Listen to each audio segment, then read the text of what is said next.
I'm Rob Kircher, and welcome to our 1905 cottage restoration.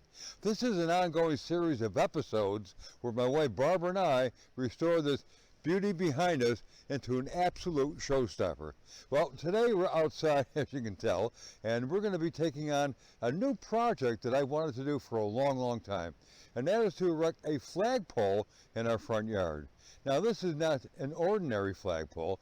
This is going to be a flagpole that's going to fly two flags, our great American flag and the ocean's flag. So stay with me as I go through the process of erecting this new flagpole. Well, this is the location where Barbara and I chose to position the new flagpole. And it's in a garden, flower garden, basically in the middle of our front yard. Now, 2 days ago, I dug a hole right here that was 18 inches deep and 18 inches wide. And the purpose of that hole was to put the base for the flagpole in concrete, which I did. So next step is I'm going to take the first bottom part of the flagpole, which is this, and I'm going to put it into that sleeve, like so. And what that does is to demonstrate that it is leveled both vertically and horizontally, so flagpole is straight. Now I'm going to take this out temporarily because I'm going to assemble the entire flagpole and then bring it over here and put it down into that hole. So stay with me as I do that. Okay, the next step is to assemble the top of the flagpole, and it begins with this finial, which is now it's got a shaft that goes through the actual solar panel. This is where the sun rays come down and they energize the solar panel, and at the bottom here is the lights, and they're pretty powerful, and they're going to shine down on the flag.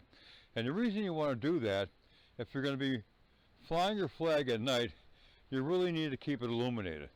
That's sort of what we do. So that's what that's going to do. And there's a little switch here. It's an on-off, and there's also I'm not going to use it, but sort of a flashing light. So I'm just going to use the on-off. That's the on-off button.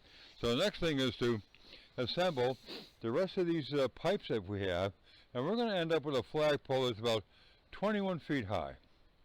So stay with me. Yesterday when we were first filming, it was only 33 degrees. The wind was blowing like crazy, and is now, I think, 60 degrees. We still have some wind, but during the interim, I was able to put the poles together. I didn't film it because it was just too cold and rainy, but we had the poles together, and that's a pretty good accomplishment. And the next thing is to put the flags on, which we also accomplished, and I'm going to tilt up the camera and show you what they look like. And again, of course, our marvelous American flag, and below that is the ocean's flag. I'm standing at the edge of our property, and Lake Ontario is about 500 feet in that direction. So we get a lot of wind and a lot of rain and a lot of weather, a lot of snow, etc. But that's what keeps our flag flying and our little chime over here clanging. I also want to let you know, because this is such a small, intimate community, we have lots of folks that walk back and forth, and they all applaud the new addition to our front yard. So that makes me feel good. So all is good in the neighborhood, and we'll see you next time.